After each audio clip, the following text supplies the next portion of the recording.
Welcome to the fourth library annual local author bookshelf live read.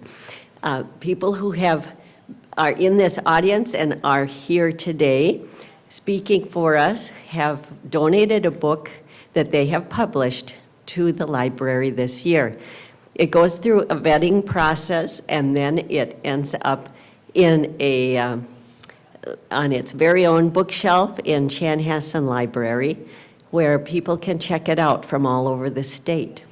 It has its own unique cataloging, so anybody can access this item, which is really exciting. So I'm glad that you're here. I'm glad that you'll take advantage of this opportunity, you in the home audience, with your library card from anywhere in the state of Minnesota. The first author that we have today is Sheri Kramer. Let's give her a warm welcome. Hello, I'm Sheri. This is my book, Heaven's Sweet Embrace. I am going to start right in at the very beginning of the book with the prologue. In the blink of an eye, time can collapse and the curtain between lives blow open before settling back in place. I'm sure it happens all the time.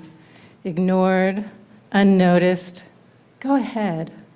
Close your eyes and imagine such a moment. Who are you? Where are you? Imagine your many selves in that moment, all aware of you as you are of them. Now who are you? Are you still a single self trapped in the confines of time? Let's assume you're not. What tale would you weave of the variation on a theme called your lives here on earth? To what end are you here? There, I see it now, the dawning, the light in your eyes. Yes, it's true. You, in all your myriad forms, are on a hero's journey. Wandering through space and time, stumbling, tripping, running, crawling, dancing towards wisdom, compassion, and most importantly, love. Look around. Family and friends, even your enemies, they're all on the same journey, the warp to your weft, the anchor points in your eternity. Believe it or not, you are the director, co-writer, and lead actor on these stages, in these pages. What journey would you take us on? Would you like me to share a bit of mine? Where should I begin when there is no beginning? What ending when there is no end? I'll start with the man in the tavern. So the man in the tavern is named Shinso, and he lives in 13th century Korea, then named Koryo. And he's left his land, he was a peasant, to see what else life could offer him. And on the way, he's met a young noble who's agreed to teach him to read, and he's living with a family of runaway slaves that he met when he looked for shelter in a cave one evening. So this is where he's going to have his first reading lesson. After the meal, Shinso set off for his first reading lesson. The shapes of characters he could never understand dance in his mind's eye as he makes his way to town and the warehouse. He's the first to arrive. In the center of the room where the crates were, there is now also a small rectangular table. He sits down and places his hands on the surface. With closed eyes, he caresses the whole of it, imagining the feel of paper under his palms, the brush in his fingers. When he opens his eyes, Han-jin is standing there watching him. Han-jin is remembering how he resisted his lessons as a boy, and here is this man before him to show him the gift he had been given. Without uttering a word, Han-jin carefully sets paper, brushes, water, ink stick, and inkstone before Shinso and sits beside him. He had thought carefully about what characters to teach Shinso first, mulling over his own first lessons. Of course, it was obvious once he'd figured it out. Hanjin prepares the ink, grinding the inkstick into the stone in a slow circular motion, picks up his brush, carefully fills it with ink, and draws 2 characters. Shinso watches with rapt attention. Then Hanjin nods to Shinso to pick up the other brush and follow his movements. Together they prepare their brushes, carefully filling them with ink, laying hair on stone, turning, filling, and shaping the bristles. Side by side, their arms lift the brush poised above the paper in preparation for the first stroke, the tip coming down to meet the paper, a pas de deux between teacher and student, one sure-footed, the other clumsy. When the dance is done, there are 2 characters on Shinso's paper. It hadn't even occurred to him to ask what he was writing, but now, seeing his work, ugly as it is, the curiosity overtakes him. He looks at Hanjin, the question in his eyes. Hanjin smiles and tells him he's just written his own name. The tears come before he can stop them. Hanjin's eyes too fill up, emotions overflowing. He feels the pride and joy of being a part of this moment, of having done a righteous act of no benefit to himself other than what he now feels. When Shinso is ready, Hanjin encourages him to continue to practice writing his name, helps him to perfect these 2 characters, encourages him to find the grace and beauty in the art of calligraphy. Shinso is entirely focused on being able to bring out the meaning in these characters, of mastering each movement, each motion, from filling and shaping the brush to the thick and thin strokes that silently speak his name. In the years to follow, Hanjin would often come back to this moment to remember the determination of his friend in everything he set his heart to. It served both as a reminder of why he loved this man and inspiration when he needed it. Undoubtedly, this was the moment that cemented their friendship and bound them together, whatever might come. Finally, Hanjin showed Shinso how to clean the brush. He rolled up the paper, including the clean, empty sheets, and carefully put them in the bamboo tube he had brought for Shinso. Then, just as carefully, he put the inkstick, inkstone, ceramic water bottle, and brush in the box cleverly crafted to hold them. Shinso was overwhelmed. What had he done to deserve such treasure, this new friend, and these gifts? Back home, the mother and baby are asleep, but Taemoon had let Changmi stay up and wait for Shinso to return. Actually, there was nothing he could do to get her to go to sleep with her mother, and so he had just given in. Changmi insists Shinso show them everything as soon as he walks in. She grabs the box from his hands and opens it without even asking. As she places it on the table, she marvels at the implements, picks up the brush and runs the tip over her palm. She looks up at her father. "Can I learn too?" Stunned that the words have come out before she could stop them. Taemoon is dumbstruck. Yes and no are fighting each other to be the answer, so no words come forth. Though Shinso wants to offer to teach her, he holds back. Changmi looks down at the table, afraid of what her father's answer will be. Taemoon slowly sits down beside his daughter, places his hand lovingly on her head, strokes her hair as he considers what to say. It had never occurred to him, but was that because his skills were so rudimentary or because she's a girl?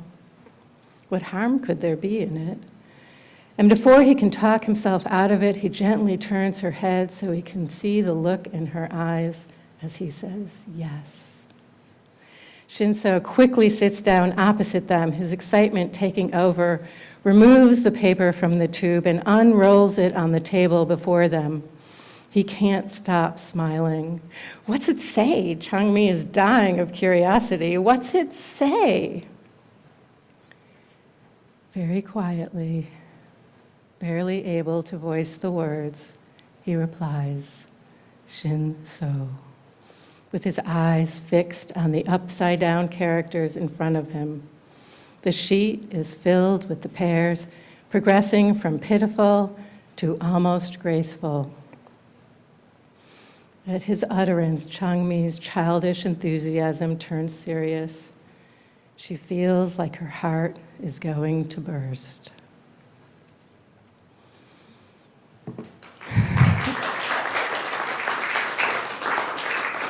So that's one of 4 interwoven stories in the book that take place in different lands and different time periods. That's it. Thank you.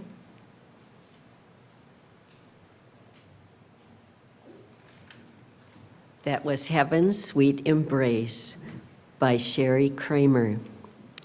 See Collin Ellsworth.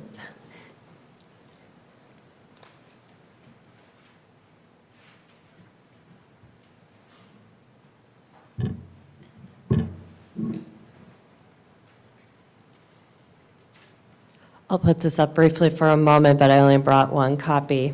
Hi, I am S. Collin Ellsworth. I am the author of Answered, The House Joey Built, and Finding the Route 40 Phantom.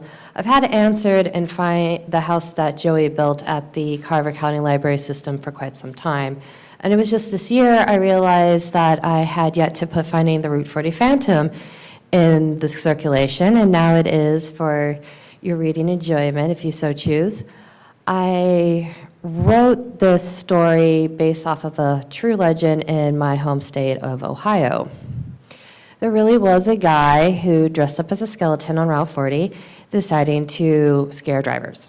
Now, to this day, no one knows who he was or what his purpose was. But in this book, I decided to give him an identity, and it's interwoven stories between Natalie, who is a teenager in the 1950s, and Alexandra, who is a modern-day small-town reporter. Now, the excerpt I have chosen to read really reflects on Ohio's love for storytelling. Unlike Minnesota, when you talk to Ohioan just even once, you know their family history and you know their life story. And that's an aspect of Ohio culture that I miss. Therefore, I am reading today about Alexandra's interview with Irma Hoople, whose father saw the Phantom.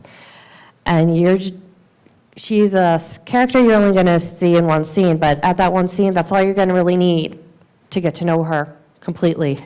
And that's just how an interaction with an Ohioan is.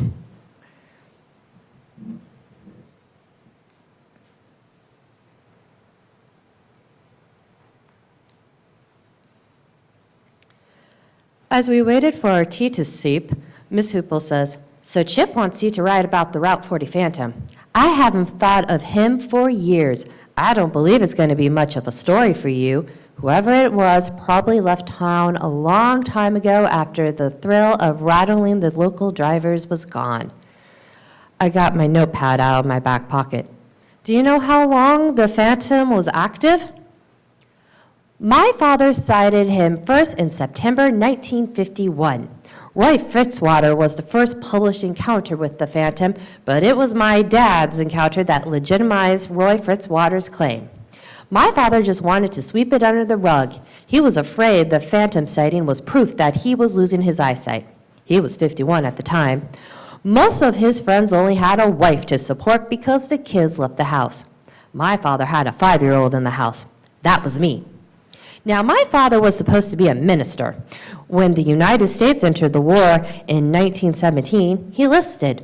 He might have fudged his age on his application, for he was only 17 at the time. He believed that God called him to protect his country, so he fought in Europe where the British Allies let him drive their tank. He came home with a love for operating heavy machinery. He believed God's calling was to continue to serve his country by delivering equipment to different army bases, which he did until after World War II. My grandfather was a member of the Anti-Saloon League, which championed prohibition. My father was his biggest supporter. That didn't go well with my mother's family. Her father owned a saloon. I am unsure how my parents met or how they came together. All I can figure is that they had another mutual activity I don't want to think about in regards to them. Anyways, they were married in 1921 and had 3 boys. All my brothers fought in World War II and came back alive. The youngest of my older brothers was the last to return. When he did, my parents celebrated. I was born 9 months later. My father started driving for an appliance company around that time. Now you know my dad was not a drunk. He feared he would be accused of one if word got out he saw the Phantom. Young men wanted his job and his employers wanted to give it to them. But back in those days, loyalty to a company and experience meant something. Still, there were always loopholes.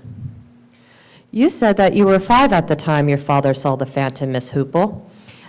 Did he talk about his Phantom sightings that year, or did he wait until you were older and the Phantom had become a legend? My father coming home late that night was my first vivid memory of what I dub as the hush-hushes. I spent many a night sneaking on top of the stairway listening to my parents' whispered conversations. Most were about my brother Michael, the youngest son. He was an alcoholic. The Phantom was the event that started my habit of lurking at the stairwell. It was the phone that woke me. Then I heard the patter of my mother's feet. I knew something was wrong. At the age of 5, I wasn't allowed to be out of bed until my mom woke me up the next morning. I remember seeing the moon shining through my bedroom window and knowing it meant that it was still night.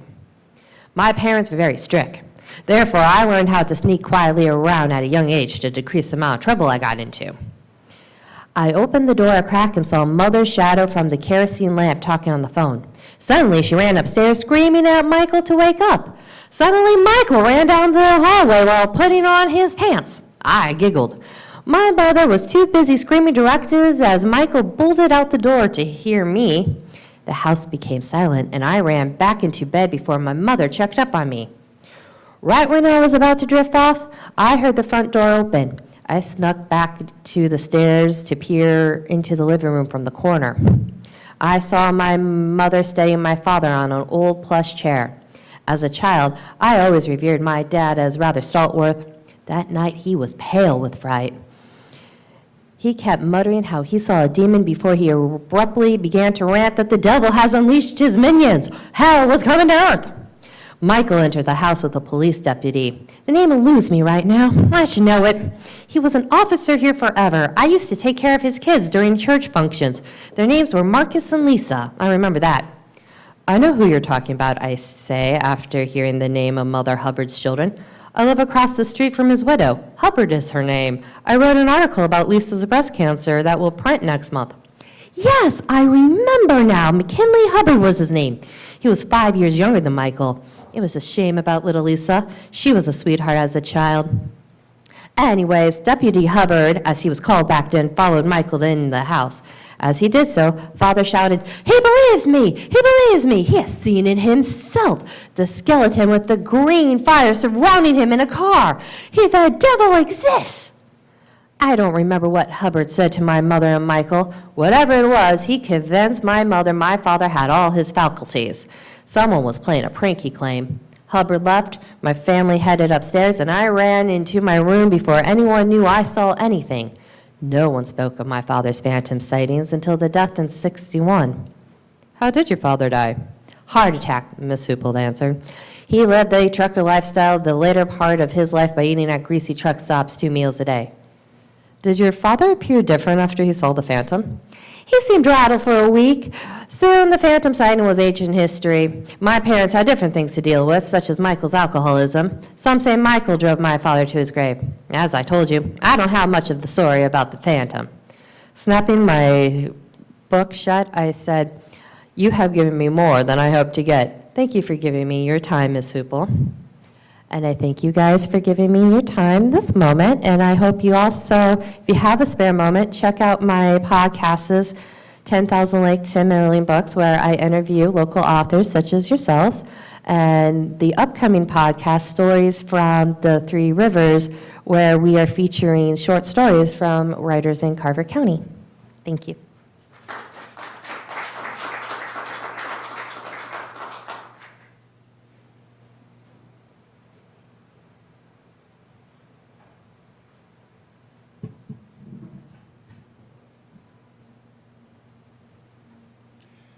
Good morning. My name is Jim Kane. Today I'm going to be reading from Twisted Dreams, which is the second book of a trilogy, Long Journey Back from Nam. The story is about a veteran who is looking for a quest to make himself right with God, atone for an atrocity in Vietnam, and make his nightmares go away. But his mission is hijacked by a woman long on sexual confidence and short on discretion. Murder is on her agenda, and she knows just how to make him do it. The story opens in the aftermath of a nightmare. Their bedroom looked like a war zone. Shards from a pottery lamp covered the nightstand on his side of the bed and littered the floor. Other fragments had been hurled toward the far end of the room, one piece embedded in the sheetrock near the doorway. On her side, the broken lamp's twin lay intact on the mauve carpet amid the scattered contents of her fractured jewelry box. Two porcelain clown dolls remained on the nightstand, miraculously undamaged and beaming joyously. The telephone receiver was off the hook and it squawked harshly for attention. Pillows, blankets were everywhere, tossed about in a mad confusion.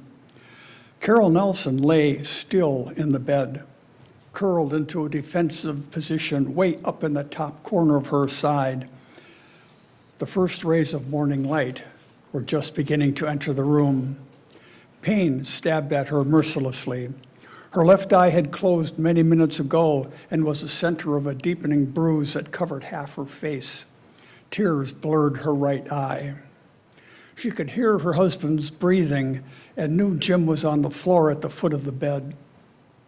The squawk of the phone finally broke through, and she moved to reel it in carefully, got a dial tone and pressed 911. The melodic number tones were a sharp contrast to what had just occurred, almost soothing. She rested a few moments, gathering strength, then struggled from the bed. She moved unsteadily through the debris towards the footboard, and that's where she saw him, unconscious from bashing into the corner of the wardrobe that stood between their two closets against the wall. The hair on the right side of his head was matted with blood, and a dark red line trickled from his ear across his cheek. Weary and still half numb from the shock of it all, she struggled into her robe, gingerly stepped over him, and went to unlock the front door. This has to end, she told herself, before one of us gets killed. But she couldn't simply leave. She loved him too much, and he needed her too much. Now there is only one solution: professional help. We'll talk about it at the hospital, she thought, as paramedics wheeled him out and down the hill. He'll be guilty as hell when he sees my face, and that will help convince him.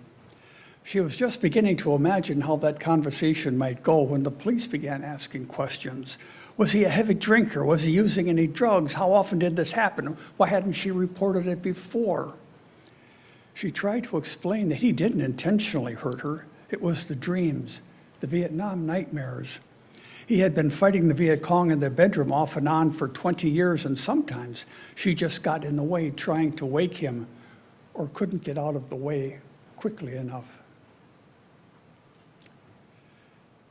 The officers exchanged looks of disbelief. She winced as a medic finished cleaning up a gash at the top of the massive bruise. He applied bandage and tape and an ice pack and began trying to convince her to be transported too. She refused. She wanted to tell them to just go away. She was wondering how to say that politely when they did. leaving her coffee table littered with pamphlets. She curled up on the couch, but pain kept her from sleep. She tried to plan what to do next, but misery disrupted that too. "God damn you," she said out loud to him as though he stood right there. "God damn you." Minneapolis Police Detective Antonio Sarducci has bad dreams too. The man's body slouched so peacefully in a massive chair that at first he could not tell if it was alive or dead. Its face seemed calm, almost serene. Its arms rested at its sides, bent at the elbows, and the hands one over the other on its abdomen. A black comma of hair swept across its forehead, obscuring a bullet hole and a small trickle of blood that coagulated at an eyebrow. Sarducci crept methodically through the dead man's office. His team of investigators swirled about him in a blurry confusion of activity, shouting discoveries in a babble that rivaled Christ's disciples at Pentecost. But this was a murder scene straight from hell, a nightmare battering Sarducci as he thrashed helplessly in his bed. On and on it rolled, and he cried out into the darkness, flailing against his tormentors. He finally awoke after his wife shook him hard, nearly shoving him out of bed. "Tony, for God's sake," Sophia complained, flopping it back against her pillow. "I'm sorry," he said, as pieces of the dream continued to float through his head.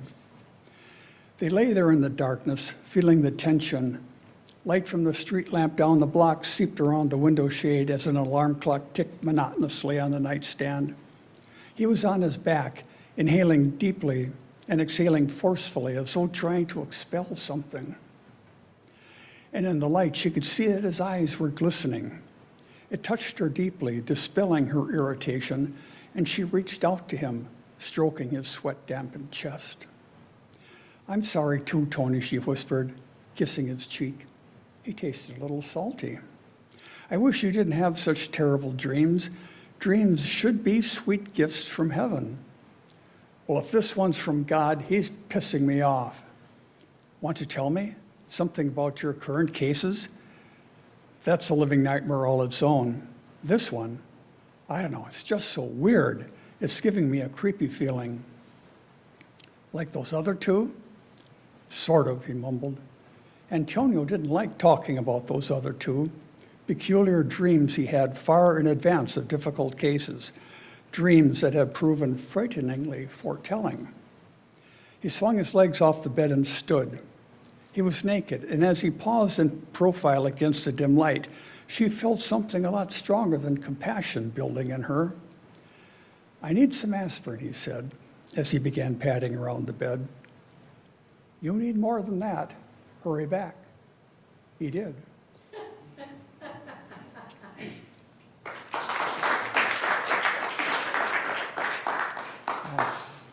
All of my books are available on Amazon, both hard copy and ebook version, and on the shelves at the Chanhassen Library. Thank you.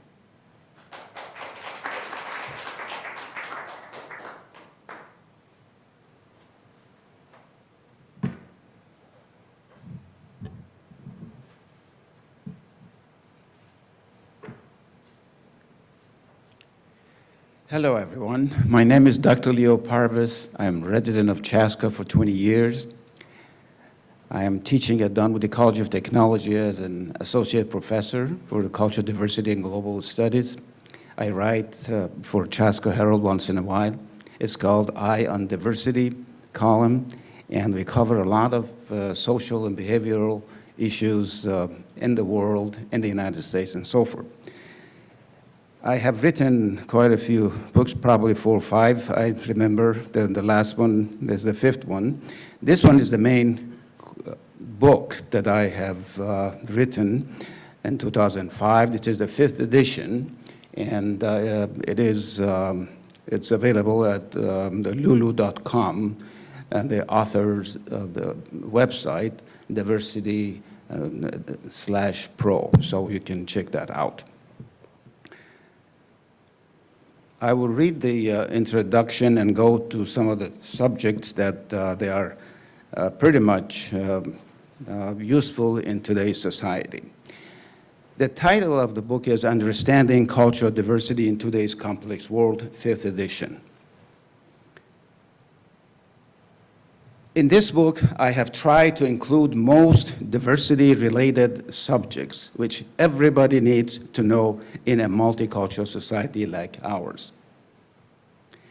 This is a different book, and today I am presenting this as a nonfiction, which is probably different from the others, and it is something that is really needed and useful for today's society here and around the world.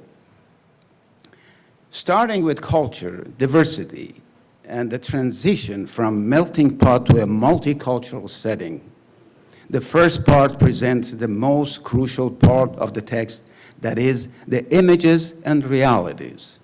In the second part, I have presented the most controversial issues of diversity, namely reactive syndromes, challenges and benefits, Black America's quest for recognition, and interaction in the realm of diversity. In this part, readers need to realize that personal conduct is a vital element of living in a diverse society. Civility and ethics are the most needed human characteristics in dealing with different cultural backgrounds. In part 3, I found it necessary to value the significance of human rights here at home and around the world. This last section of the book demonstrates a reality that is the humiliation of humanity by almost 2/3 of the world's countries. Violation of human rights in many countries, including the United States, is not known by most Americans and other citizens of the world. In the last chapter, the concept of globalization and the future of diversity in America and around the world give it the directive path towards the future and the years ahead for our new generation. The message is to embrace diversity and be proud of the human race for which mankind is one. Poems are always good sources of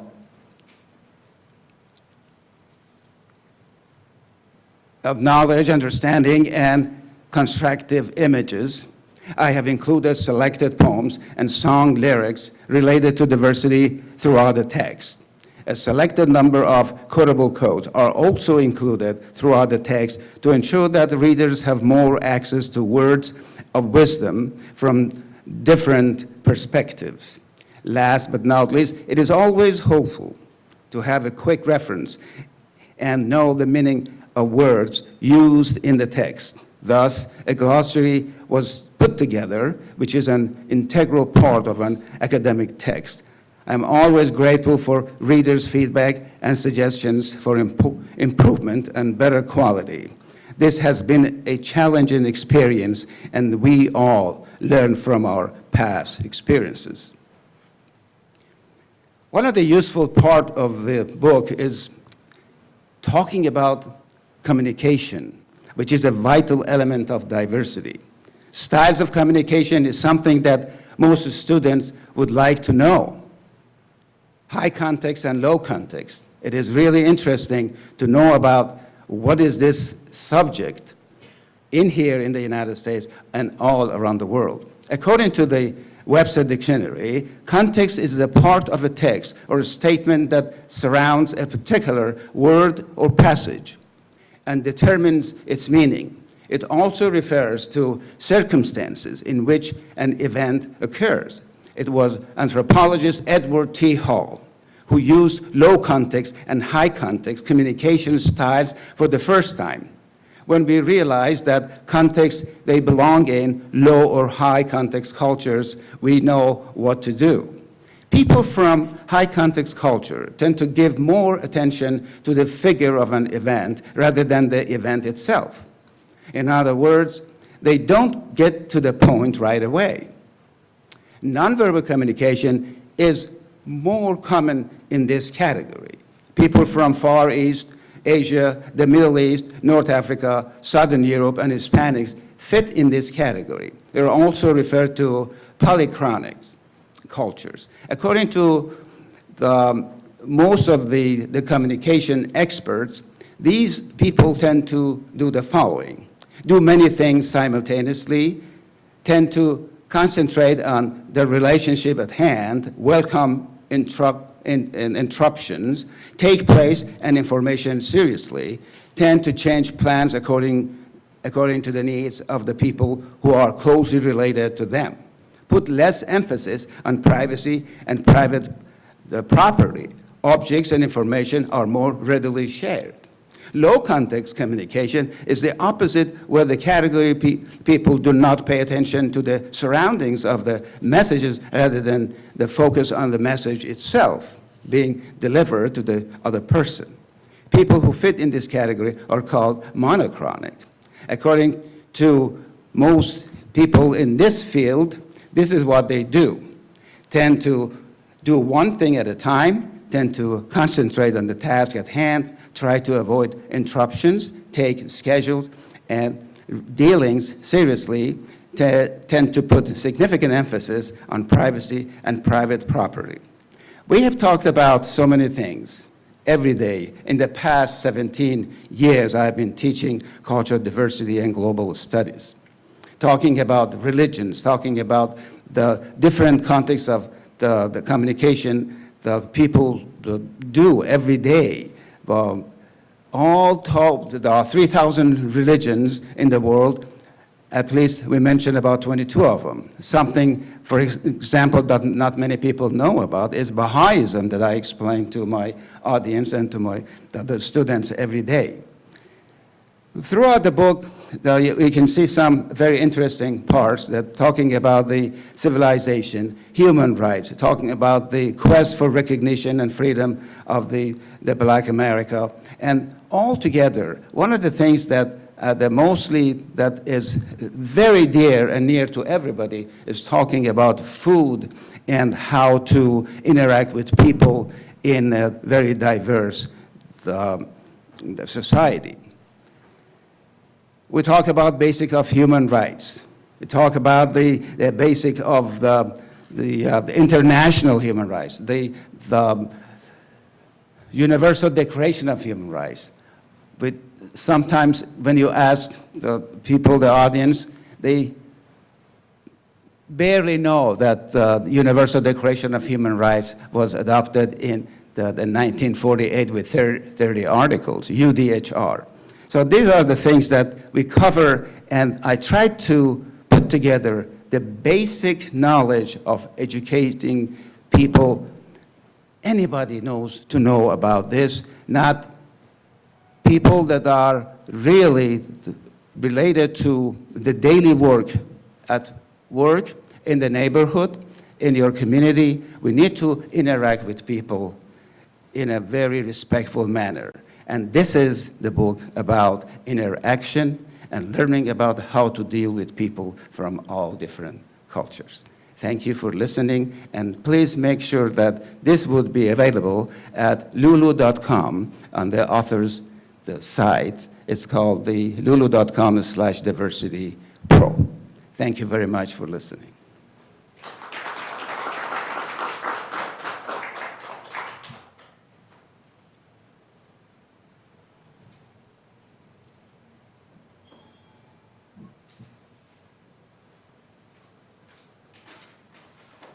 is Lori Ernst, and I have lived in this community for almost 50 years.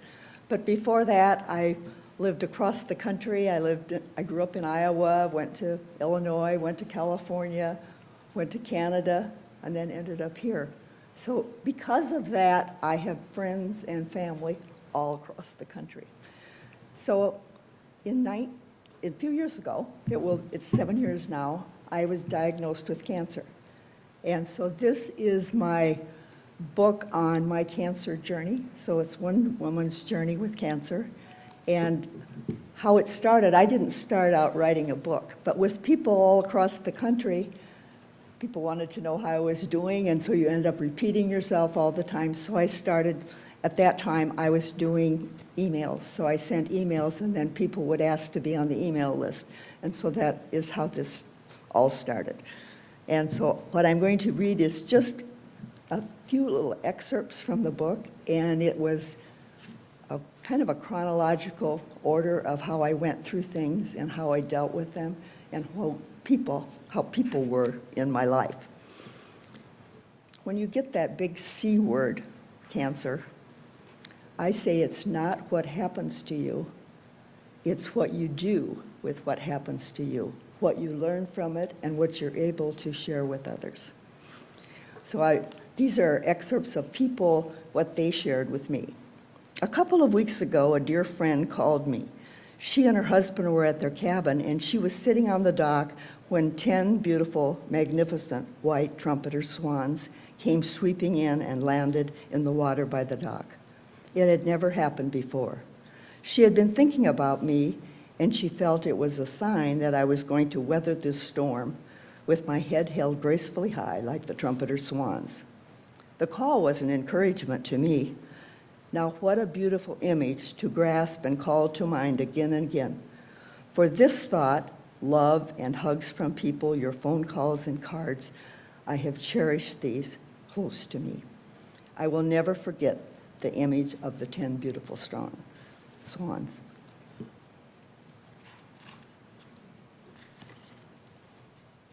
A time of reckoning. The time has come, and I stand poised with the electric black hair trimmer ready to embark on yet another venture. Before I have time to put clipper to my head, in walks my beloved of 50 years. He looks at me and asks if I want or need help. It is so important to ask the question. The answer is yes, and he tenderly rows out the first strip from the nape of my neck to the top of my head and deposits a small pile on the counter. He warns me he has no experience, but I nod and say, just continue, because who needs experience? He is here, and that is all that matters. The task continues until all that remains is a stubble of hair, feeling weird at the touch of my bare hand. Ears that were once hidden from view become antennae protruding from my head.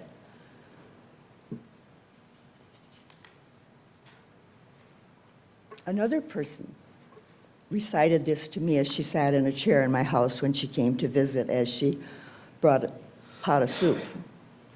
Finding the beautiful. Once there was a beautiful woman who had a dilemma. When she looked in the mirror, she had only 3 hairs. What can I do with 3 hairs? Oh, I have an idea. I'll braid the 3 hairs. And she did. And she looked in the mirror and said, it is beautiful. The next day, the beautiful woman who had a dilemma looked in the mirror, and now she had only 2 hairs. What can I do with only 2 hairs? Oh, I have an idea. I'll make 2 ponytails. And she did. And she looked in the mirror and she said, isn't that beautiful? On the 3rd day, the beautiful woman who had a dilemma looked in the mirror and discovered she had only 1 hair left. What can I do with 1 hair? Oh, I have an idea. I'll make a single ponytail, and she did. She looked in the mirror and she said, isn't that beautiful? At last, the beautiful woman who had a dilemma looked in the mirror and she had no hair. What can I do with no hair?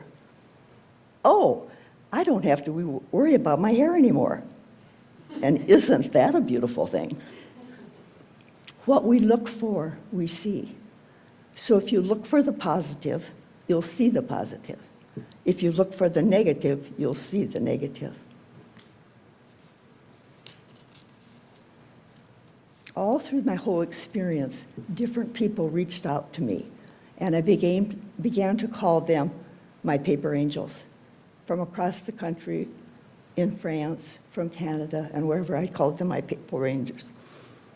They've reached out in a variety of ways, and that's what one of my things about my book is, to give you ideas.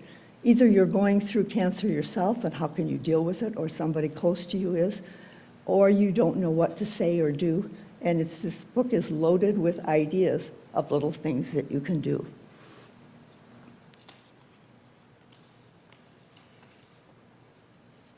My writing started with a spark of an idea when sleep eluded, became a commitment, and continues, although less frequently. Noticeably, something began to change within me and between us. By our shared experience, it has changed who we are and our relationship with each other, whether relative, friend, or stranger. For many of us, our friendships have deepened as we have delved into the very core of our beings and have thought, and many times shared, on a totally different level.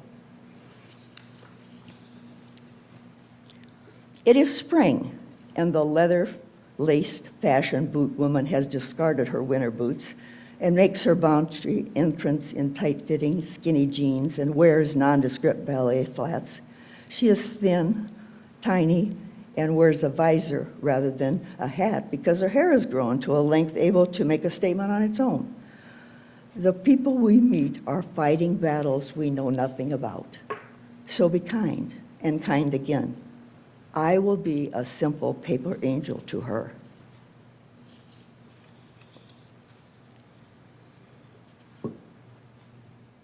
I remember all the stories I carried home with me after a day on recliner row to share with you. That's the name of my book. And if you've been on recliner row, it comes easily to you to know what that means, recliner row. It's a row of chairs all lined up. Some of it has changed now, but it was a row of beige faux leather chairs. I think about the beige crocheted hat woman, the fiery redhead, the lavender-colored hat woman, and the woman from my town. The names will fade, and some have faded, but the faces remain, and their stories have left an incredible impact on my life. These women have passed in front of me and have left their lasting reflections and have altered the way I seemingly see random people placed in my life. I think I can strive to be a simple, plain, ministering spirit paper angel. With a cloudburst of paper angels, we could change the world in which we live. After I wrote the little paragraph on paper angels, people from across the country sent me angels. One of my friends asked a friend of hers to make origami paper angels. She says, have you ever? And they said, no, but I'll try. So she sent me a bunch of those. Somebody else just says, your very own paper angels. They would just send things. So I wanted to become a floating paper angel in people's lives.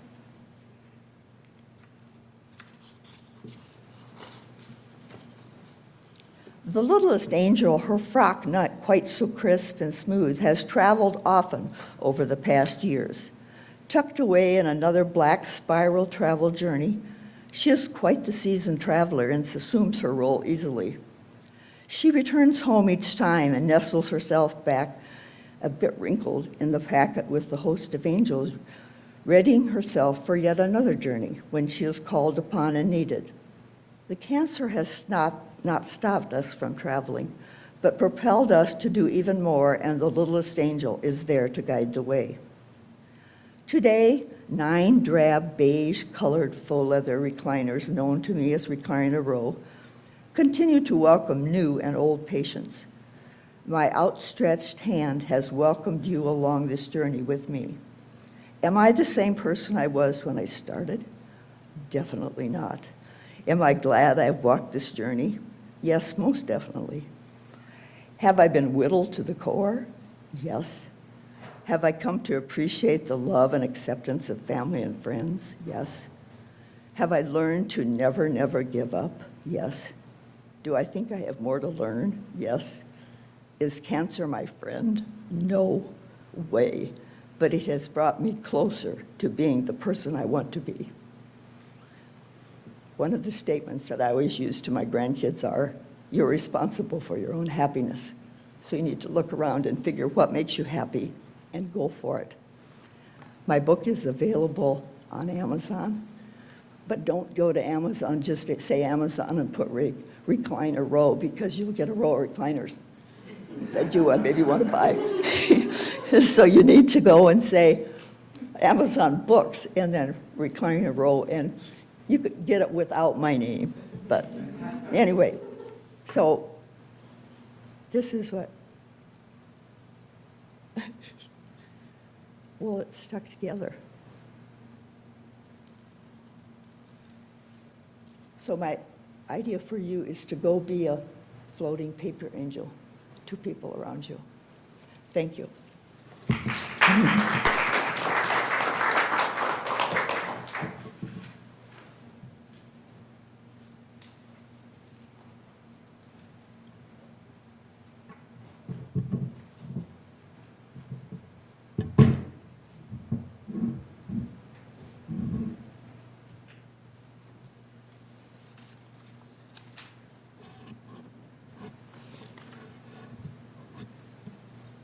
Hi, I'm Thom Boncher, and I'm from Jordan, Minnesota. This is my book, Pieces, a collection of interlocking stories. It's available from Amazon, either in paperback or Kindle digital form. The stories in Pieces are all fiction. They connect to each other, beginning before the Civil War and extending to today. The stories are written for adult readers. They explore themes of moral strength and ambiguity. It's fiction. The first snippet talks to ambiguity. It comes from the story, The Evangelist. Rebecca, I think Meade and Flynn will come and try to take you back. I won't let them. I intend to meet them at the creek. If anyone comes through that door before I get back, I suggest you shoot him. Cock the hammer first. All right? Yes, what do you plan to do? Discourage them from coming further. How? That's yet to be decided. DeLon was in a good hiding place by the creek well before noon. They'd be here soon, he was sure. They didn't show up until mid-afternoon, and DeLon might well have missed them altogether if they hadn't been arguing as they rode. He was only partly awake when he heard Meade call Flynn a stupid son of a bitch who should have just shot the fool and took the money. Flynn told him to give it a rest, that they'd get her back and get the fool's money too. Why, there was probably more in his wallet besides. Shooting an unarmed miner was one thing. Shooting an armed miner was something else. Flynn said that maybe this time Meade should do the killing. They dismounted at the creek. The first thing that went as expected since the day before. They shared a bottle.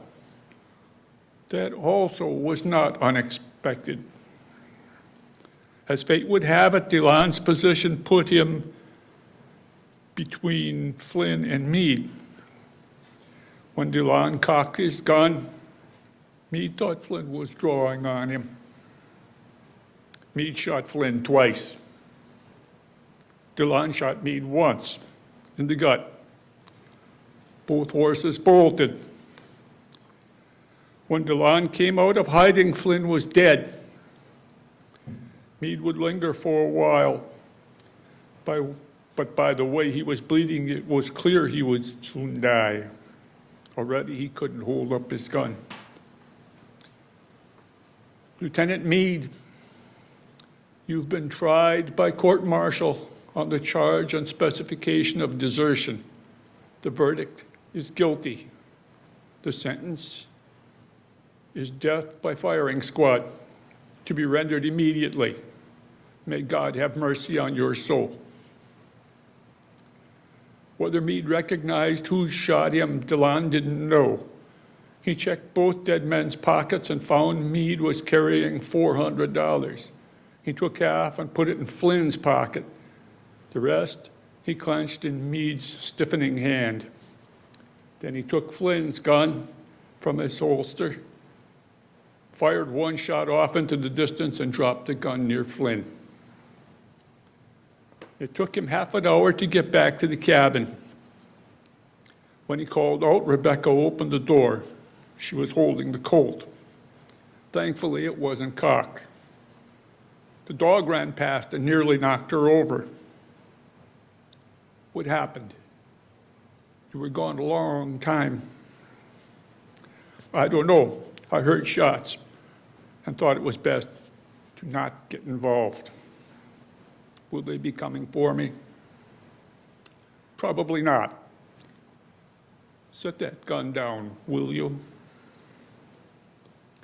The last snippet shows that Pieces is not without humor. It comes from the last story, River. River walked into Rosie's and sat down at the counter near the back, just like always. Claire put a Diet Coke in front of him before he could say anything. Then she walked away.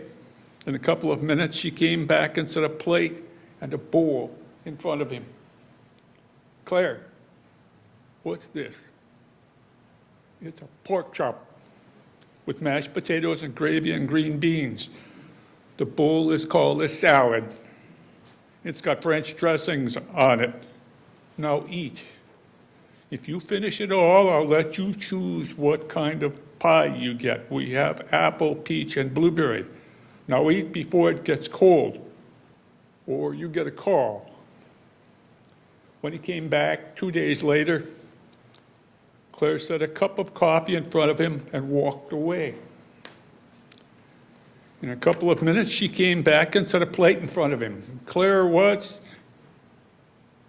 Eggs, over easy, bacon, whole wheat toast, hash browns. There's peanut butter, jelly, and marmalade in the rack. Eat before it gets cold or you get a call. Claire, if I asked you to marry me, will you let me choose my own meals? Probably not, but ask anyway. Thank you.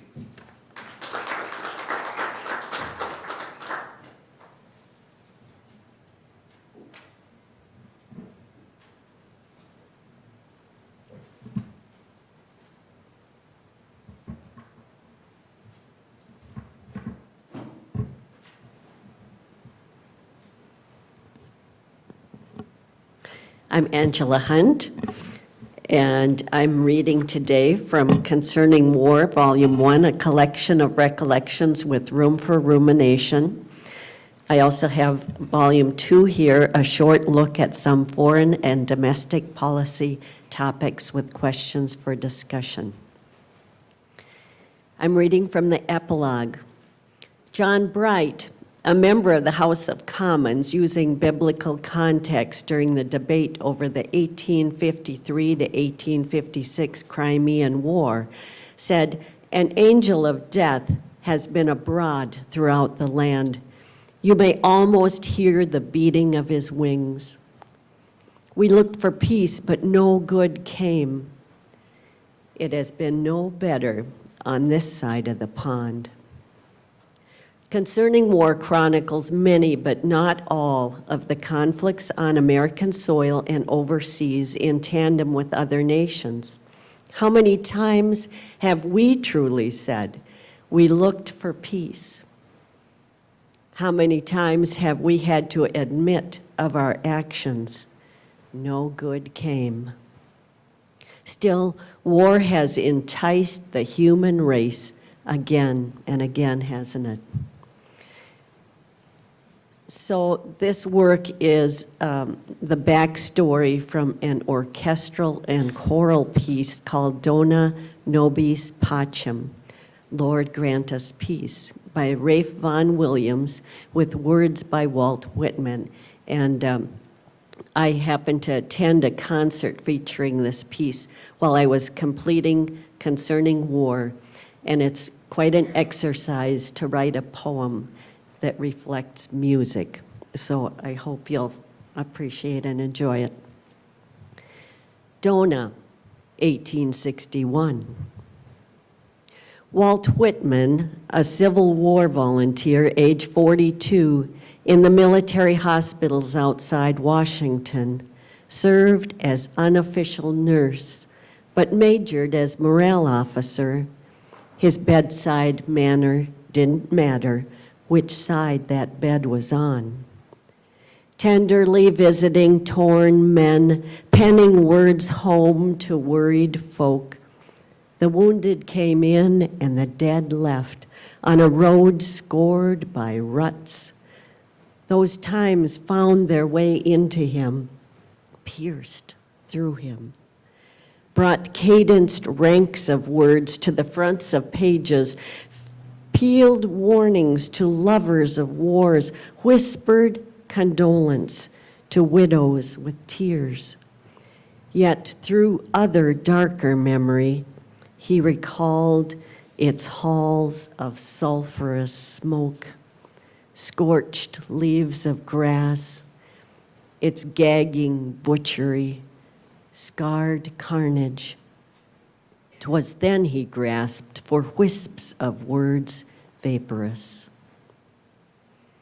Nobis, 1914. Half a century away and a continent apart, another war, hardly civil, full of vibrato altruism, wanting to save his English-speaking world from crash and crush. Rafe Vaughan Williams volunteered for the Great War, wearing 42 long years under his uniform. Courage driving, ambulance managing, faith locating, shed blood, triaging through craters of suffering. They watched, they saw. They made the measured leader in him an orchestrator of armament, their score written for a timpani of artillery, a cacophony of cannon. Fodder, the score barely kept. Pacem, 1937. Few note nor long remember past a score of years, but after his music fell silent.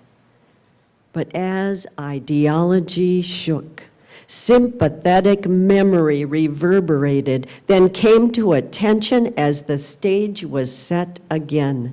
The composer with the poet's heart in rotary rhythm moved himself and a generation, stanza to stanza, toward an idea. He penned and penned till his tears ran dry, while brass warmed by degrees for a reprise of the same worn tune, even the score. The powers that be moved in a thrombosis of political lockstep. His response? Thunderous trombones, a choir in potent, harmonious discord, beautiful, ominous, sorrowful words, tremulous, frightening, trenchant, healing music. Dona nobis pacem. Nation shall not lift up a sword against nation, neither shall they learn war anymore, and nothing shall make them afraid. Neither the sword go through their land, mercy and truth are met together, righteousness and peace have kissed each other. Truth shall spring out of the earth, and righteousness shall look down from heaven. Open to me the gates of righteousness. I will go into them. Let all the nations be gathered together, and let the people be assembled, and let them hear, and let them say, it is the truth. Dona nobis pacem. And it shall come that I will gather all nations and tongues, and they shall come and see my glory, and I will set a sign among them. And they shall declare my glory, among the nations. Dona nobis pacem. God grant us peace. Now, we have some extra time, so, okay, so we got one more and then one more. So now we have, you can introduce yourself, Kelli. So anyway, my point is to please pick out another selection for you to do. Here's your book, Angela.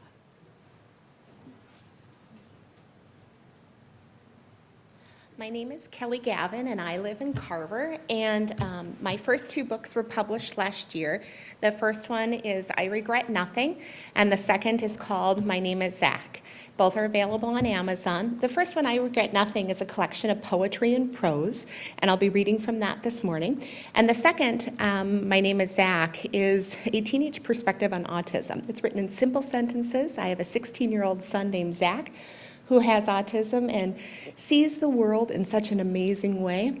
And so I wanted to write a little bit about him and kind of grasp what it would look like for him to have a conversation with someone who might not even understand what autism is all about. He's also a fantastic illustrator, so I included all of his illustrations throughout. I do a lot of magazine and journal work, and I also do a lot of anthology work. And I'll be reading one short piece from I Regret Nothing, and then also a story that's specifically about Chaska from one of the anthologies that I have through Clarendon House. I do a lot of work with Clarendon House in the UK. So this piece is called Not Really Sure.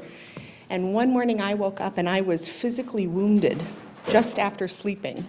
And I always like to say, if I don't know what to think about something or if I don't know how to describe something, I'm just going to have to write about it. And that's what I did. I'm not really sure what happened last night. I woke this morning to find my middle finger sliced as if I had been in a bar fight. Who was I fighting? Or was I with the one that was assaulting another? The bottoms of my feet are indented with pebble marks and scratched as if sticks and branches were along my chosen path. Who was I running from? Or was I the one doing the chasing? My feet are calloused and the skin is falling off in sheets. Barefoot, my travels didn't take me very far. I woke confused in the same bed where the night before I had attempted to rest my weary head. Even when I believed my mind was finally giving me a break and falling into the land of not remembering, my body again betrayed me. My legs must have been working hard to keep up as every muscle aches. My arms feel weakened as if crawling was the only means of transportation. What was I after? What did I desire so desperately? Everything I did last night was for naught. Every part of my body is paying the price for whatever happened, all while I thought I was sleeping. Sleep doesn't seem to be a precious commodity when it comes time to face it again tonight. Almost dreaded I may have waited a bit longer. My body can't take much more than this. This piece in Maelstrom from Clarendon House is called The Booth in the Corner in the Back. I asked the young host for a booth or a table in the back. We walked near the bar and past 8 more tables to the perfect booth facing towards the rest of the restaurant. With a perfect view of the busy street, I watched the noon traffic as I waited for my server. When you sit in the back of a restaurant, you see more than you think you would. Crooked Pint was very busy today. The curling center rink was full of a Friday lunchtime league. And there were many high tops filled with hardworking men and women craving a good lunchtime meal. A few lonely souls who frequented the bar stools found their stool of choice waiting for them. Golf, soccer, and basketball highlights were playing silently on the large screen TVs overhead. I've always been a people watcher and a listener. Yes, I'm the one that watches others. I'm the one that listens in. The one that sees and hears more than most people because I put my phone down and I'm able to quiet my mind, tune into the human condition around me. As a child, I was the one that would smile at adults when I heard them talking about their plans or lack thereof for the weekend. I was the one who thought the older kids were so cool and learned far too early that if I remained silent, they'd continue on with their conversations and would say just about anything in front of me. Sometimes I believed I was just hearing things for shock value. I was also the child who knew more about the sadness that many people possessed because I took time to listen and observe them. The first man that I observed on that day at Crooked Pine, originally looking very lonesome at the corner of the bar, was met by a small woman with her hair in a neat knot at the nape of her neck. She greeted him with a warm handshake when he stood and smiled broadly. He flushed immediately, futzed with his clothes as the hostess led them to a high-top table not 10 feet away. She smiled at the server, took both the menus, handed one to whom I presume was her date. He thanked her, and they fell into a comfortable cadence of conversation. The older man and woman that I had walked past when I entered seemed to be eating in silence. I believe they had spent their entire adult lives together, raised children together, and now loved being grandparents. But retirement came a little too soon for both of them, as filling their days has become more of a challenge now, without many things on their calendar to occupy their time or their minds. She sips at her tea, and he stares out the large windows in the back of the restaurant. Little, if any, conversation passes between them. Have they lived so many years together that they have run out of things to share or even anything to say? Have they wondered if this is what the rest of their lives are going to look like? Lunches together out at restaurants that feel exactly like lunches together at home in their kitchen, where not much is exchanged, but both remain unfazed and lost in thought. My server is bubbly. She's helpful as always, so darling with a long, dark ponytail. She works the floor, checking in with each of her tables as she passes. The bow tattoo on her finger catches my eye each time she floats by. What does that bow mean? Was there a reason she chose a delicate blue bow? Does a friend know the story behind it and maybe even have the identical bow tattoo on her own finger? The server promptly brings me my bill. Chat's longer than normal today. I ordered her favorite meal, the veggie burger. She enjoys the avocado, tomato, and lettuce as much as I do. She remembered I enjoy a side of ranch, and she said she eats her fries the same way. She seems so young and carefree, and the rest of her life is ahead of her. Jenna introduced herself, and she asked my name.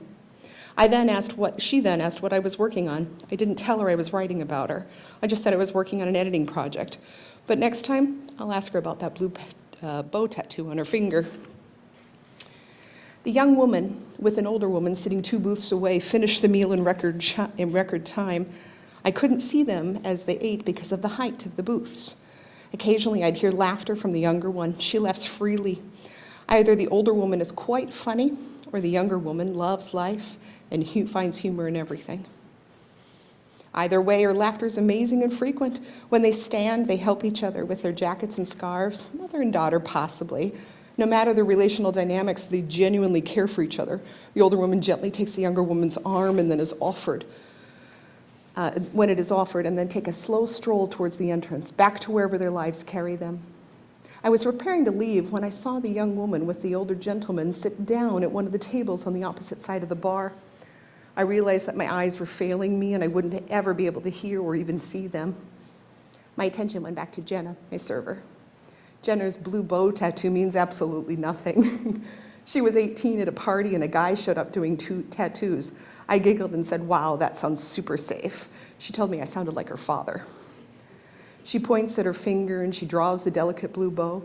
She loves that I asked and proceeded to tell me about each of her many tattoos. Scripture references from the Passion of the Christ, a cross, feather, wings, family and hearts, an anchor, my favorite German in German. She told me about the one that she wants to get, a safety pin from her grandmother, Eleanor. Eleanor passed away last year and she always wore a pin on her lapel. All of her grandsons wore her doilies in their breast pockets, and the granddaughters wore safety pins on their lapels at the funeral. She didn't know what the safety pin represented until the funeral. She was told that her grandma would pin off a stitch so she wouldn't lose where she was if she was interrupted and couldn't finish. So safety pin will be her next piece of body art that Jenna commissions for herself. I realized how tired I was and I needed a nap. People watching, listening, and people engaging with interesting local folk can often be very exhausting. But this lunch, this session hadn't been a disappointment. I watched the possibility of love blossoming. I was able to hear someone laugh freely. I will now remind myself to always talk about my day and never let silence take a hold. But most of all, I'll remember to always ask about the blue boat tattoo that means absolutely nothing, because those are the best stories of all. Thank you very much.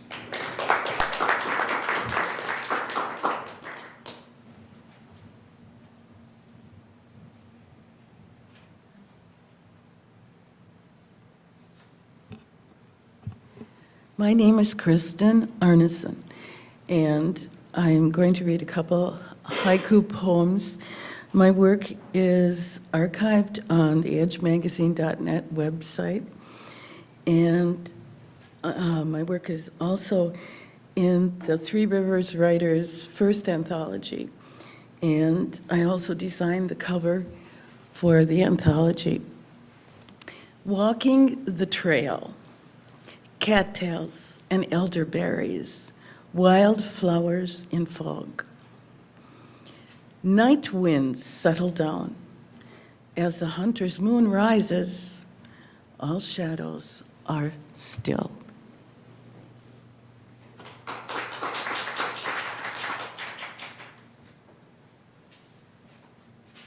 We're going to move to see Collin Ellsworth.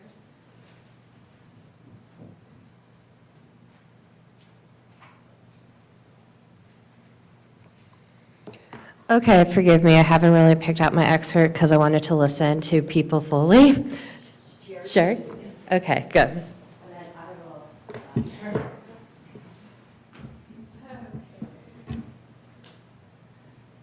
I'm still Sheri Kramer, amazingly enough. I forgot to mention before that if you want to learn more about me and my writing, you can visit my website, sherikramer.com, and that the book is available on Amazon. Surprise. So this section is about a mother and daughter who are escaping Ukraine in 1921.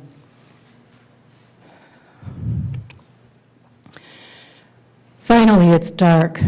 Oddly, it's the dark that wakes Rivka up now. The setting of the sun means it's time to continue their journey. Rivka silently takes Hannah by the hand and leads her out of the barn and into the night. Hannah is still half asleep, but the chill of the night wakes her. Her feet are blistered and sore, as are Rivka's. Rivka silently curses the Russians who won't let her leave like a human being. She and her daughter have been turned into some kind of nocturnal creatures, skulking in the shadows, avoiding humans. It wasn't supposed to be like this. When her husband left 8 years ago, he was supposed to send for her as soon as he got settled. She couldn't decide who was worse, the Tsar or the communists. She spat on them all. They were heading west with no more than the stars and her instinct to survive to guide her, though at times she couldn't help but feel that she had been through this before. Somehow, she knew to keep them going through the fields and the woods, even though she'd never ventured far from her shtetl before.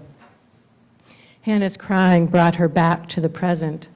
Stop crying, someone will hear you. Stop crying. Hannah had stumbled and skinned her knee. Rivka cradles her, rocks her, as much to muffle her cries as to comfort. It's too dark to see how badly Hannah is hurt. Rivka strokes her, caresses the hair out of Hannah's eyes, kisses her forehead, then sets her on her feet again. Reminded that she has to stay focused, Rivka checks the sky on this moonless night to get her bearings and heads west. How many days has it been since they began their journey? A week? A month? It's best not to think about time passing, better to draw on whatever good exists in each moment. The warm night breeze, the smell of the earth after the rain, the curve of her daughter's spine against her belly. Rivka's gift is a natural love of life. Without it, she wouldn't have come so far on this trek where every step brings her that much closer to freedom.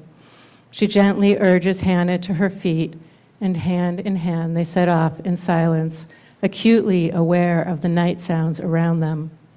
Some nights Rivka could swear she hears the blossoms budding on the trees.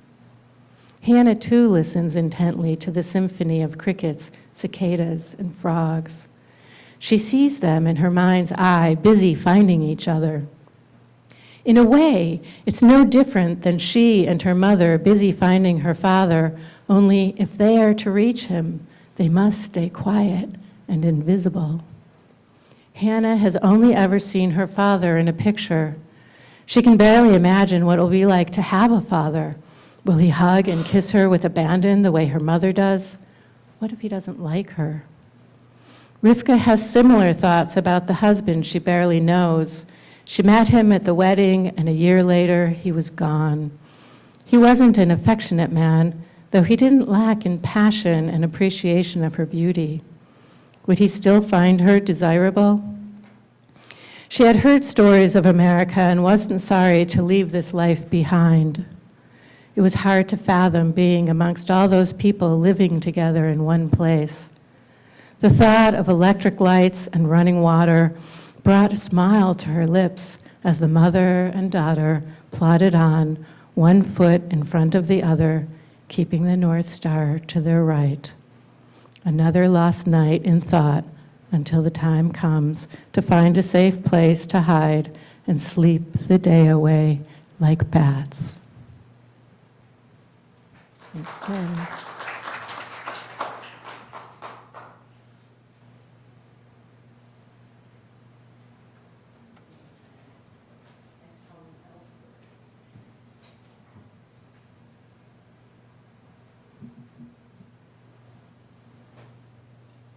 My novel features two intertwining stories. I also write of a 1950 high schooler named Natalie, who I suppose is portrayed on the cover by a wonderful artist who was only referred to me as Dita. Natalie is a high school senior in 1953. She wants to go to college, however, her mother cannot afford it. She's been a ward widow for a decade. And not only between Natalie and her younger brother Chester, they also took in an Italian-American immigrant named Mariola after her mother had passed on.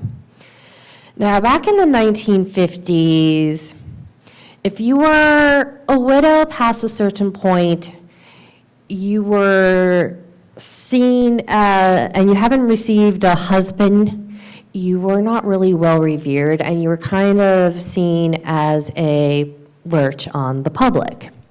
Even though Winifred, Natalie's mother, has a job and provides for her family as well as she can, and doesn't take public assistance, she is still receiving visitors from the Friendly Society, which I had learned about when I was a student of social work back in Moorhead State. So this depicts how women were treated back in the 1950s. Chester had an earache that night. Mariola attended to him until Mother returned home. I came home and dined on a meal of chicken broth and sandwiches. Everyone went to bed before 10 o'clock with the intentions of sleeping in on Saturday. Winifred, Studebaker, please open up. Mariola turned on the lamp. I grabbed my glasses from the nightstand. My clock read it was 1 in the morning. Mariola and I met Mother in the hall in our dressing gowns. Mother stomped downstairs. Of all the pathetic nerve, this is a new one for Meredith Messerschmidt, Mother greeted as she opened the door. This is quite a surprise. Winifred, darling, I'm calling on behalf of the Inglewood Friendly Society. Mrs. Messerschmidt walked into our house without an invitation. She stood in our foyer in a navy evening dress and bolero with an ostrich feather hat perched on her head. Excuse our state of dress, Mother replied. We were not expecting company at this hour. I suppose not, Mrs. Messerschmidt answered. Let's go to the kitchen, Mother suggested. I'll make some tea, and you can tell me all about the poor woman's situation. The poor woman? Why, yes, Mother answered. The only rational reason for the Friendly Society to play a call at this hour is that the Friendly Society has taken upon a battered woman. Is it Donna Bell? Did that drunken louse she married to go too far this time? No, Mrs. Bell is fine as far as I know. She is none of your concern. I'm here to check up on things. Would you like to see the man I have in my bed? Miss Messerschmidt's eyebrows shot up. Mother turned on the light to the stairway. Follow me. Mariola and I remained at the foot of the stairs. We listened to the clanking of Mrs. Messerschmidt's heels down the stairs. Suddenly a loud shriek pierced through the house. Not Mrs. Messerschmidt! I hate Mrs. Messerschmidt! Tell her to leave, Ma!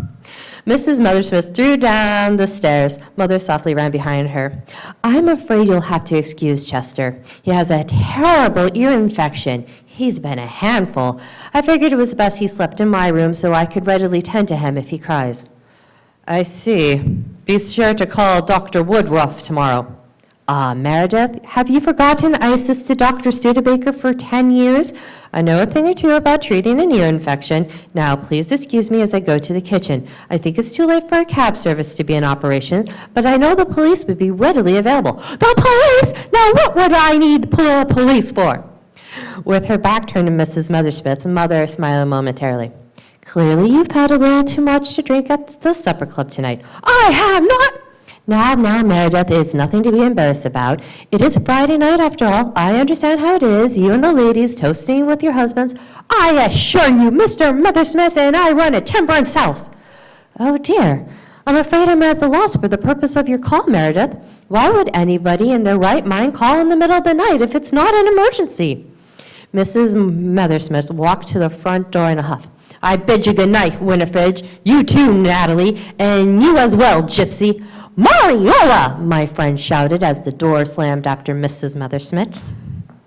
Thank you. James Kane. Dr. Leo Parvis.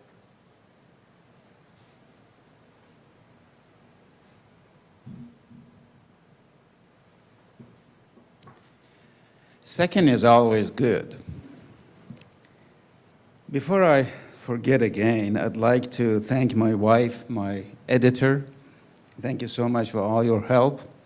Also, I'd like to thank Angela Hahn and the Carver County Library for made this possible for local authors.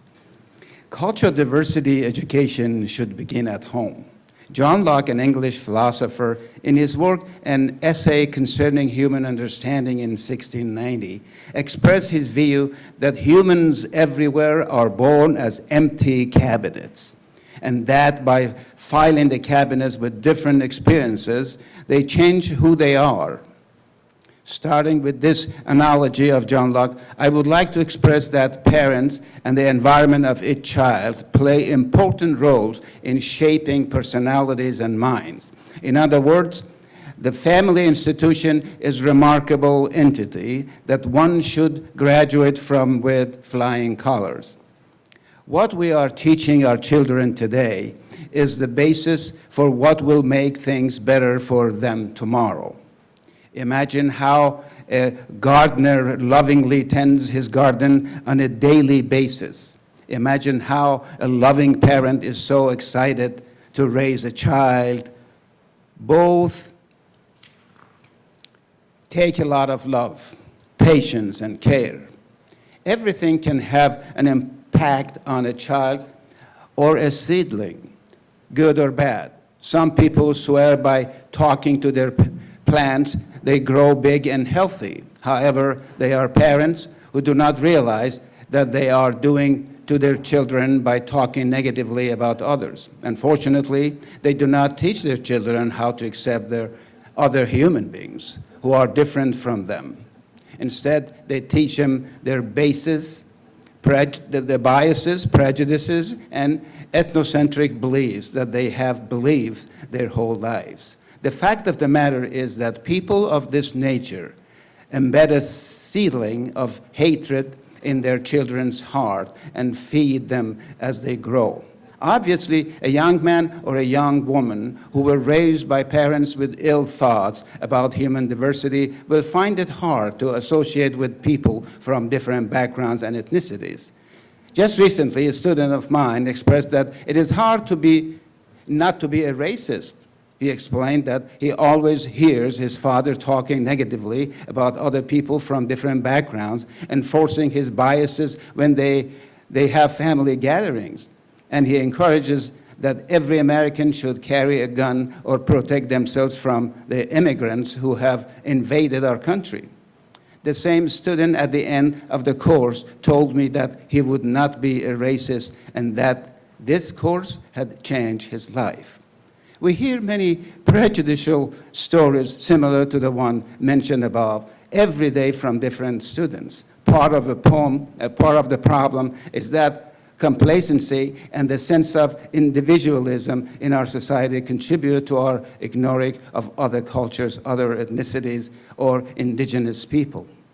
The oneness of mankind and the jubilance of human dignity guides us to light, to shine, and direct others to the source of light. Home is the best place to start educating our children about human diversity. With positive attitudes and open-mindedness, children can learn basic knowledge about the sea of human variations. Parents should start thinking about educating their children about the similarities and differences amongst cultures.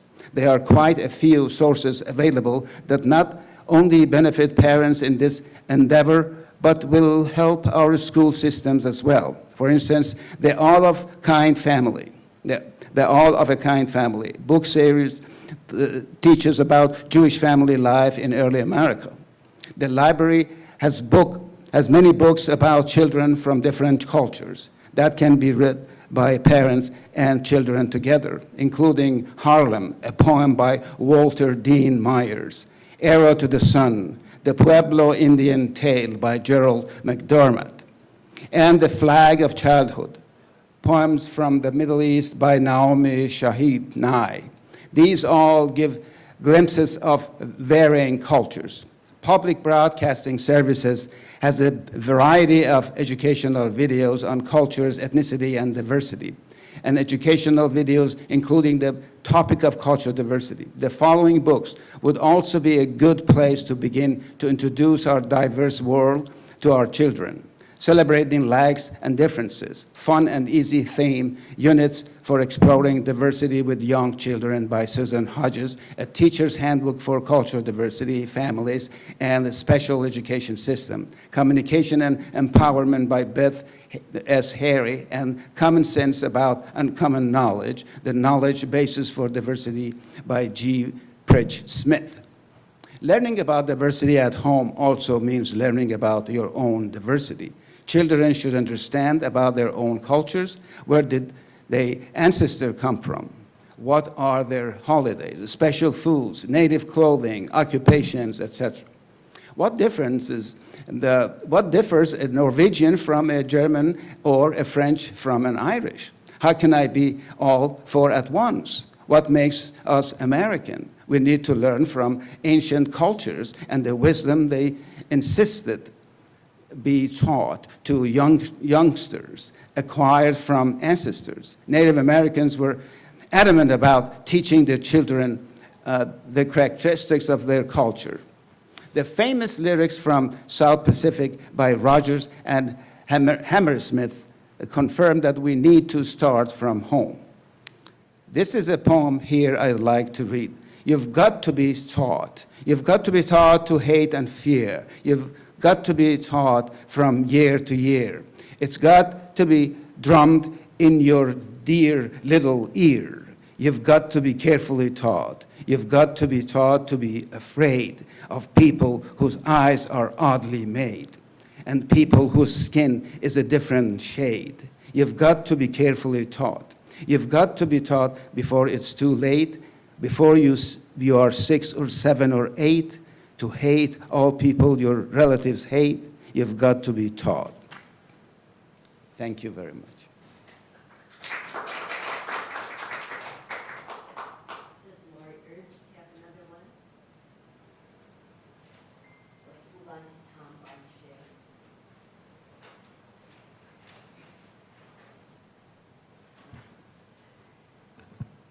Boncher. And I'm still Thom Boncher.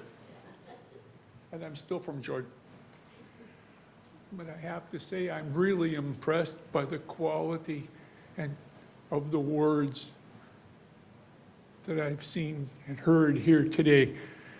It's encouraging to me to know that the printed word is not dead, in spite of some people's best efforts to change it into digitals.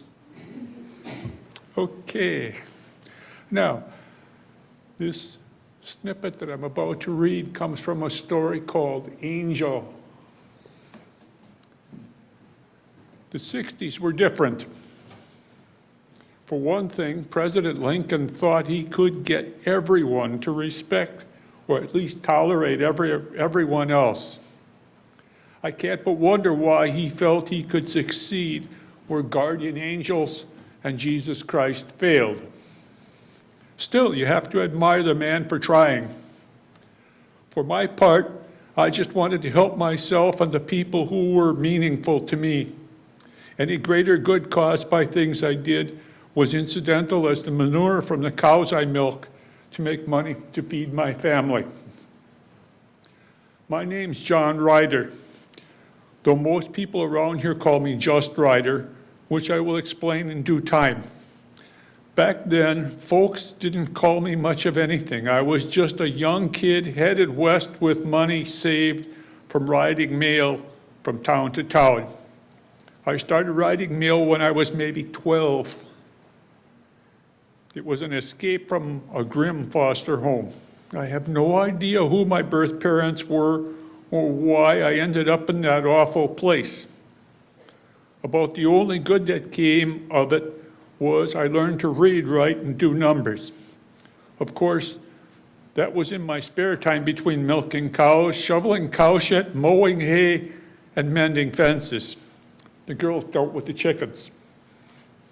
The first chance I got, I stole a horse and rode east for a couple of days. Worked out well, too. The local lawman figured an adventuresome boy would head west. When he couldn't find me, he gave up. I imagine the old man Timmons, and his wife just reeled in some other orphan to provide cheap labor. Indiana was a free state then. Not that it mattered. Timmons was too tight to buy slaves when he could get orphans for free. My brief foray into horse thieving took me to Walton, Kentucky. I walked into a post office to get out of the rain and saw a handbill calling for mail riders. Whether the postmaster was actually believed I was 14 is an open question. I told him Crook was fast, I was light, and we could start right away. Aside from the age thing, the only other part that was a lie was the horse's name. The drunk I stole him from never called him anything but "you goddamn horse." The postmaster loaned me an old cap and ball colt, told me I'd have to buy one of my own from my pay. For the next 6 years, Crook and I carried mail 6 days a week. It would have been 7, but Crook got Sundays off. I bought a used Colt and a cross-draw holster, which looked more stylish than the usual holster. In 6 years, the only time I had the gun out of the holster was to clean and oil it. Once Crook and I outran some fool who thought he could steal the mail. There wasn't much to steal, since all we carried was the stuff going from towns too small to rate coach service. At the end of those 6 years, I knew Crook wouldn't last much longer, and I wanted both of us to have a chance to see some of the world. So we headed west. I guess that was 1858. Thank you.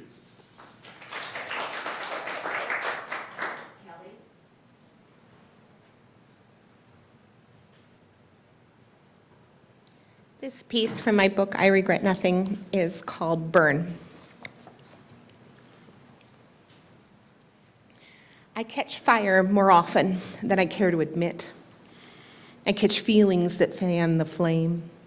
I wonder if others burn the way that I do. I wonder if they've pulled all the alarms. You can only fuel the fire for so long. You can't watch from afar. I burn up rather quickly. My throat tightens, my hands ring, my eyes wince from the smoke. I wipe the soot from my skin. My feet tread carefully, not sure where to turn, not sure if the floor will even hold. The beams crash around me. The flames shoot up each wall. 5-alarm fire, I'm afraid. No one cares to respond. The flame is extinguished, usually by me creating distance. The ruins are all I have left. The embers continue to smolder. Nothing will ever be the same. I don't have anything to cling to. It must be obvious. I sweep up the remains. Nothing left to piece back together. At least the walls have been scrubbed. New rugs have been laid. All prepared for the next time I burn. Thank you.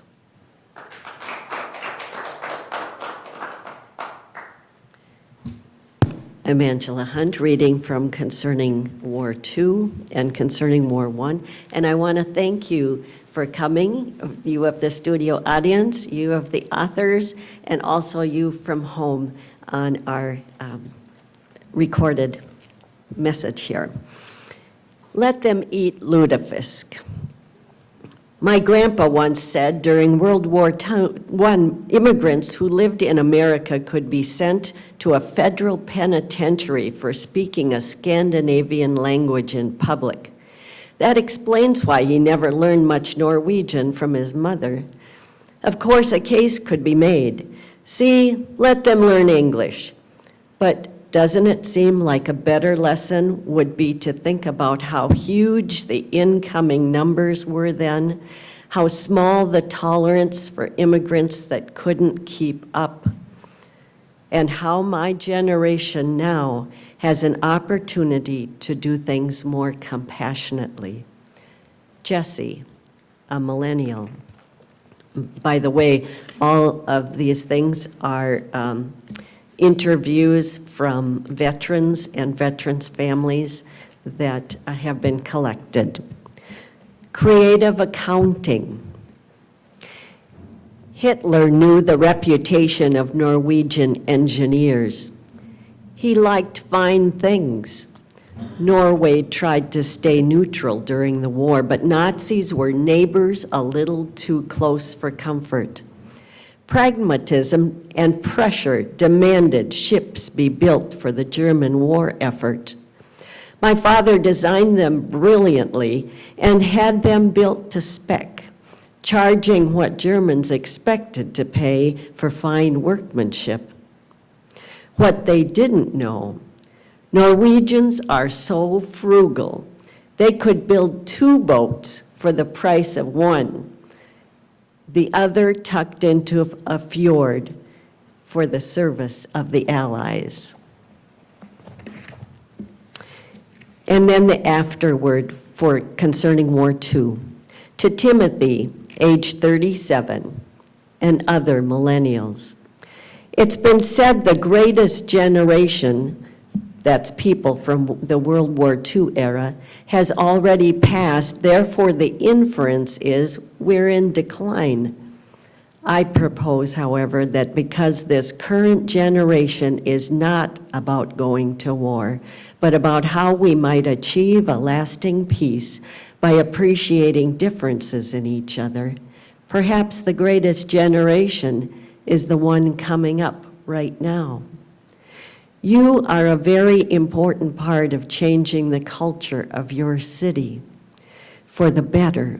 You have started by setting a high standard for quality, behavior, and honorable intention, both for the underclass and for the powers that be. God has placed you in a position to understand the motives and the needs of both. Your city needs behavior that is both informed by and lived out in the principles of the Bible. Therefore, go forth with confidence and with a strong sense of spiritual armor that won't rust from a rotten tomato or two. I'm cheering you on. Thank you.